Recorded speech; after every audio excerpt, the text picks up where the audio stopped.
आदाब नाजरीन, Saiyaara news TV में आपका खैर मकदम है। मैं आपका दोस्त सैयद अफरोज। आइए देखते हैं कुछ खबरें। यकसा सिविल कोड मुसलमान हिंद के लिए नाकाबिल कबूल, मुसलमान शरीयत पर अमल पैरा हो जाएं। यौम अहद रियासत गिर पैमाने पर दहली एक वफद दौरा करेगा और मुख्तलिफ सियासी जमातों के फ्लोर लीडर्स से मुलाकात करेगा। पैदल दौरे, ग्रुप मीटिंगें, ज़रूरत पड़ने पर बड़ा एहतजाजी मिलियन मार्च की तर्ज पर आज मुख्तलिफ दीनी मिली जमातों के साथ सियासी समाजी तंजीमों का एक इजलास जनाब मोहम्मद मुश्ताक मलिक, सदर तहरीक मुस्लिम शब्बान व जॉइंट एक्शन कमेटी की सदारत में मीडिया प्लस पर मुनक़िद हुआ, जिसमें तहरीक मुस्लिम शब्बान, जमायतुल अहलियत, जमायतुल उलमा, सूफ़ी कॉन्फ्रेंस शोबा, मजलिस बचाओ तहरीक, मुस्लिम लीग, CPI वहदत इस्लामी, एडवोकेट फोरम, तहफ़्फ़ुज़ शरीयत कमेटी, ख़वातीन स्टूडेंट ऑर्गेनाइजेशन, ख़वातीन कांग्रेस, मदरसा दीनिया नाज़ी, मुख्तनियान इकराम, असातिज़ा, तुलबा तंजीमें, समाजी जहदकारों की एक बड़ी तादाद ने शिरकत की। को तमाम रियासत गिर पैमाने पर तेलंगाना की तमाम मसाजिद में यौम अहद मनाया जाएगा, यानी मुसलमानों को शरीयत के तहफ़्फ़ुज़, शरीयत पर चलने और यकसा सिविल कोड की मुखालिफत करने के लिए अहद दिलाया जाएगा, जो रियासत के तमाम मसाजिद में ये अहद का इंतज़ाम किया जाएगा। तारीख़ का ऐलान इंशाअल्लाह अनक़रीब होगा। नंबर 1। नंबर 2 ये कि पार्लियामेंट का सेशन शुरू होने वाला है। यहाँ से एक वफद दिल्ली का दौरा करेगा। उस दिल्ली के दौरे में जो पार्टी के फ्लोर लीडर्स हैं और जो पार्टी के सुदूर हैं, जो समझिए कि लोकसभा और राज्यसभा में, उनसे यकसा सिविल कोड के मुज़िर असरात पर और शरीयत की अहमियत व इफादियत पर और मुल्क की तारीख पर ये डेलीगेशन बात करेगा। उलमा और समझिए एडवोकेट्स एक 8-10 नुकात पर मुश्तमिल एक ड्राफ्ट की तैयारी करेंगे और वो ड्राफ्ट इंशाअल्लाह कल तक या परसों तक आ जाएगा और इमीडिएट असर के साथ एक डेलीगेशन दिल्ली जाएगा। तीसरी जो बात तय की गई कि शरीयत की बेदारी के लिए मोहल्लेवारी सतह पर पैदल दौरे किए जाएंगे, पदयात्रा की जाएगी और लोगों से रास्त कांटेक्ट किया जाएगा। खड़े खड़े कॉर्नर मीटिंग्स ली जाएंगी ताकि लोगों तक शरीयत का पैगाम और शरीयत की हिफाजत की बात उन तक जाए।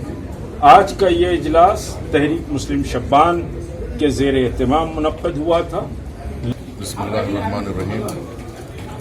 जैसा कि आप हजरात मुस्तहज़र हैं कि यकसा सिविल कोड का मसला हिंदुस्तान में और उधर स्वीडन में जो कुरान मजीद को किसी बदबख्त ने जो जलाया है, उसके खिलाफ यहाँ पर एक एहतजाज मुश्तरका तौर पर मुनज़्ज़म किया गया था, क्योंकि एक मुश्तरका मसला है। इसमें तमाम मुसलमान शरीक हुए, तमाम जमातें इसमें शरीक हुई, क्योंकि ये हमारा मुश्तरका मसला है और जब भी ऐसा कोई मसला पेश आएगा, यकीनन हम तमाम मुसलमान इकट्ठा होकर उसके ख़िलाफ़ आवाज़ एहतजाज बुलंद करेंगे।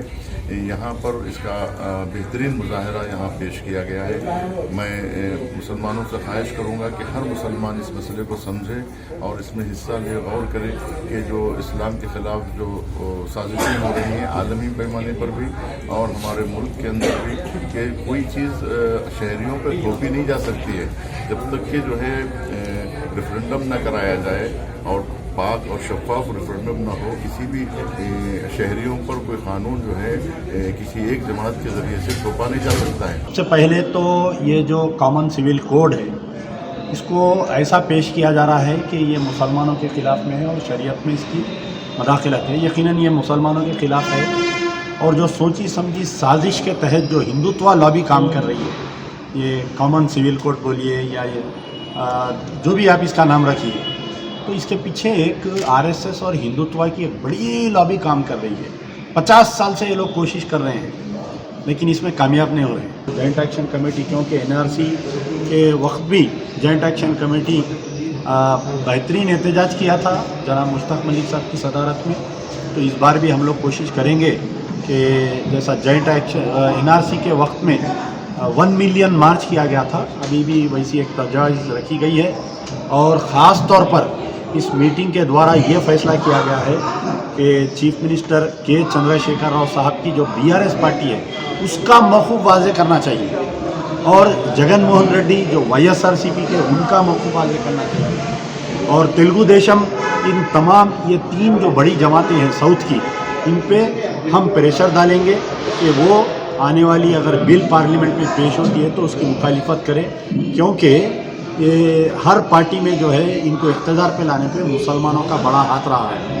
تو یہ تجاویز آج طے ہے، پھر آئندہ جو بھی اجلاس میں ہوگا 1 ملین مارچ کے اوپر بھی ایک بات آئی ہے، تو انشاءاللہ Hyderabad be ready for 1 more million march. آج ہم ایک پلیٹ فارم پر جمع ہوئے ہیں اور میری یہی گزارش ہے کہ اسی طرح تمام مسئلوں پر جو حکومت کی جانب سے یا اغیار کی جانب سے اٹھائے جاتے ہیں، ہم کو اسی طرح متحد ہو کر مقابلہ کرنا ہے اور انشاءاللہ آگے بھی کرتے رہیں گے۔ اب یکساں سول کوڈ کی یا کامن سول کوڈ کی جو بات چل رہی ہے، اور کچھ جماعتیں ہمارے شہر میں یہ بھی تاثر دینے کی کوشش کر رہی ہے کہ یہ اس بل سے مسلمانوں کو کوئی نقصان ہونے والا نہیں ہے، اور جس طرح ٹرپل طلاق کے موقع پر کچھ RSS کے ایجنٹ جو ہمارے شہر میں موجود ہیں اور جو آل انڈیا لیول پر کام کر رہے ہیں، بظاہر آپ ان کا نمونہ دیکھیں تو آپ سمجھ جائیں گے کہ باہر سے کچھ ہے اندر سے کچھ ہے۔ تو میں نے اپنی پریس کانفرنس میں کہا تھا کہ یہ بل لانے سے پہلے آپ ہمارا شریعت میں سے ٹرپل طلاق کا مسئلہ ہٹا دیے۔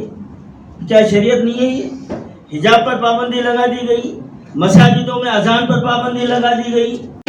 یونیفارم سول کوڈ، سب سے پہلے آپ کو میں بتانا چاہ رہا ہوں کہ 2014 سے جب بھی BJP کی گورنمنٹ کوئی بل لاگو کری، وہ بل ہندوستان کو پولرائز کری، چاہے آرٹیکل 370 رہنے دو، CA کیوں نہ رہنے دو، ایودھیا کی رام مندر کیوں نہ ہونے دو، ٹرپل طلاق کیوں نہ ہونے دو، اب آگے UCC، کیونکہ BJP کا کام ہے صرف پولرائز کرنا۔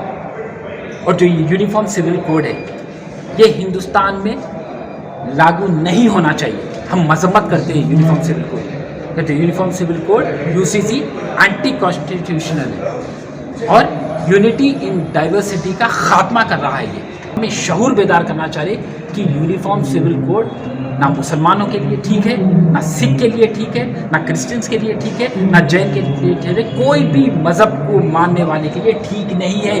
یہ سمجھو یہ مسلمانوں کا مسئلہ نہیں، یہ ہمارے ملک کا مسئلہ ہے، ہمارے دستور کا مسئلہ ہے، یہ سکھ عیسائی جو بھی ہمارے ہندو بھائی ان کا بھی مسئلہ ہے، پر وہ خاموش کیوں بیٹھے ہوئے؟ کیونکہ ان کے ذہن میں BJP ایک ایسا زہر بھر ڈالی پولرائز کا کہ ان کو سمجھ میں نہیں آ رہا کہ بل کتنا نقصان دہ ہونے والا ہے۔ تو جیسا کہ آپ نے دیکھا ناظرین کیا ہو رہا ہے دیش اور دنیا میں، اسی طرح کے لیٹسٹ نیوز دیکھنے کے لیے ہمارے چینل کو لائک کریے، شیئر کریے، سبسکرائب کریے اور ہمیں دیجیے اجازت۔